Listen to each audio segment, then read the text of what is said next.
여러분 안녕하십니까? 이번 시간에는 33차시 명제 사이의 관계 두 번째 시간으로서 명제의 역과 대우, 필요 조건과 충분 조건에 대한 이야기를 같이 해보도록 하겠습니다. 자, 우리가 어떤 명제를 기본으로 생각하냐면 우리는 무엇이면 무엇이다, 즉 P이면 Q이다 꼴의 명제를 기본으로 가지고 얘기를 하도록 하겠습니다.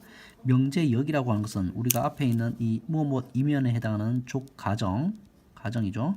가정과 무엇이당에 해당하는 결론. 글씨를 아주 못 쓰고 있네요.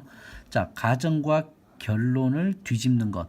그것이 바로 역명제가 되는 거예요. 자, 주어진 명제의 가정과 결론을 서로 바꾸어 놓은 명제.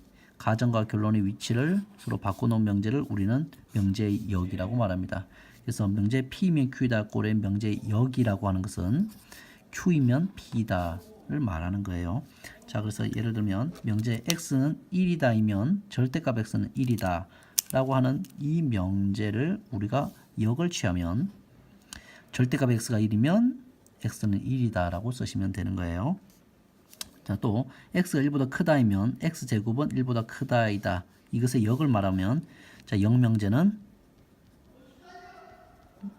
말해볼까요?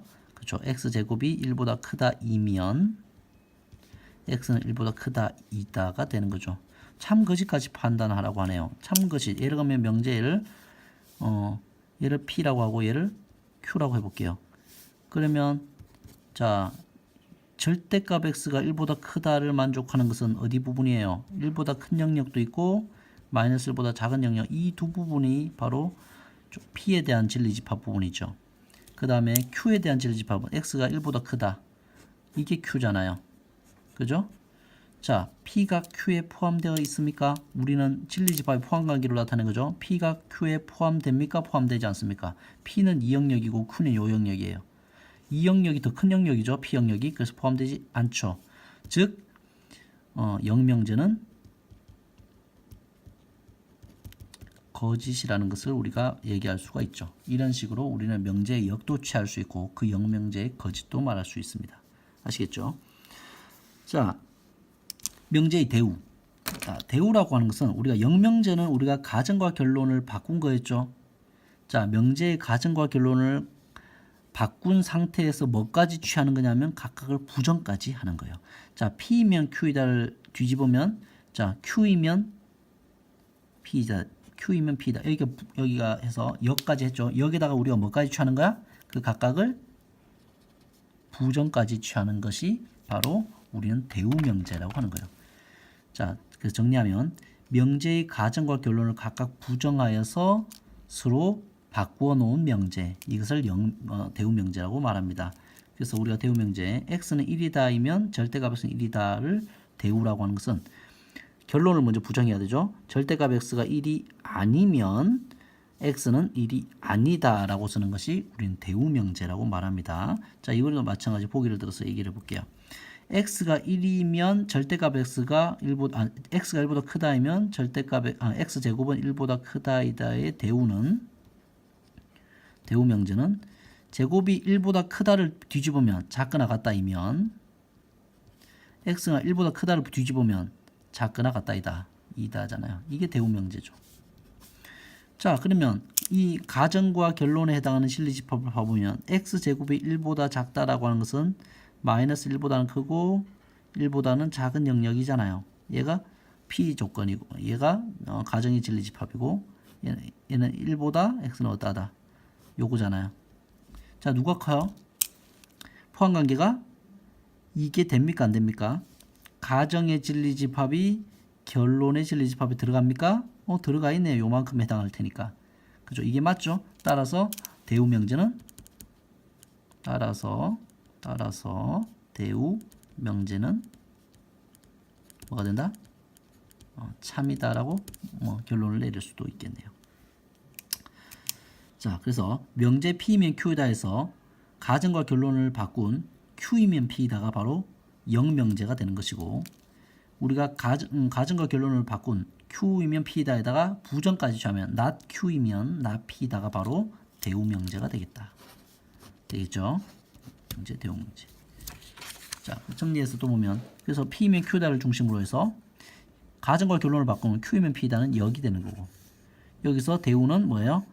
각각의 위치만 바꾸는 것이 아니고 부정까지 취하는 것이 되는 거죠. 굳이 여기서 더 해보자면 얘를 또 대우를 취하면 뭐가 되겠어요? 또 가정을 또 바꾸고 부정을 하면 되니까 가정과 결론을 바꾸고 부정을 하면 되니까 나 P면 나 Q이다는 요것의 대우는 요거, 요거의 대우는 요거, 요거의 대우는 요거, 요거의 대우는 요거 이렇게 되고 이거의 역은 요거, 요거의 역은 요게 되는 거죠. 서로 관계를 여러분들이 확인해 보시기 바랍니다. 예제 2번 한번 풀어보죠. 다음 명제의 역과 대우를 말하고 그것의 참 거짓을 말해보자. 역을 먼저 얘기해보죠. 역명제. 자, 명제에서 역명제는 어때요? 가정과 결론을 바꾸기만 하면 되니까 x가 3보다 크다. 3보다 크다이면 x제곱은 9보다 크다 2다가 되겠죠. 참 거짓을 말하라고 했으니까 우리가 수직선상에 진리집합을 표현해보자. 얘를 P, 얘를 Q라고 하면 PQ를 그냥 여기다 얘를 그냥 할게요. PQ라고 할게요. 그러면 3보다 크다. 자, 3보다 크다는 이 부분이 P가 되겠죠. P 집합이 되고. 자, X제곱이 9보다 크다라고 하는 것은 여러분들 잘 이해하고 계셔야 돼요. X는 3보다 크다 또는 X는 마이너스 3보다 작다 이렇게 되는 거죠. 왜 그렇게 돼요? 넘기면 X제곱 마이너스 9는 0보다 크다. 인수분해하면 X 마이너스 3, X 플러스 3은 0보다 크다. 따라서 X는 3보다 크다 또는 X는 마이너스 3보다 작다 이렇게 되는 거잖아요. 자, 이걸 설명하고 있으면 사실 안 되죠. 자, 그 다음에 그래서 조건 Q는 뭐가 되겠어요? 마이너스 3 이렇게 되고 3보다 여기가 조건 Q가 되겠죠. 자, P가 Q에 포함되는 게 보입니까? P집합이 Q집합에 포함되어 있죠. P집합이 Q집합에 포함되죠. 따라서 역명제는 참이다라고 말할 수 있겠네요. 자, 대우를 한번 해볼까요? 대우는 뭐까지 취하면 돼요? 각각을 순서를 바꾼다면 부정까지 취하는 거잖아요. 순서 바꿔서 부정까지 취하니까 여기다 부정까지 취하면 되겠어요.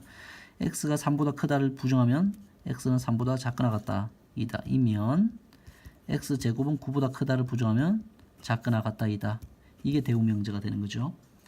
자, 얘를 조건 P, 얘를 조건 Q라고 하면 자, 이번에도 수직선상에 나타내 볼게요. P는 3보다 작거나 같다 이다. 작거나 같다. 얘가 조건 P죠. 자, 그 다음에 얘는요. 조건 Q의 진리집합은 마이너스 3과 x는 3, 4인 게 보입니까? 그래서 마이너스 3과 3, 4이니까 얘가 조건 Q죠. P가 Q에 포함되어 있습니까? P가 Q에 포함되지 않는 게 보이죠. 따라서 대우 명제는 보입니까? 대우 명제는 거짓이다라고 여러분들이 결론을 내리시면 되는 거예요. 자, 명제의 역과 대우, 그것의 참거짓, 진리집합을 통해서 하는 것을 여러분들 잘 연습을 하시길 바랍니다. 자, 이어가 볼게요. 이걸 좀 나눠서 하는 게 좋을 것 같아요. 좀 이어서 우리가 필요 조건과 충분 조건에 대해서 얘기를 해보도록 하죠. 잠깐 쉬었다 갑시다.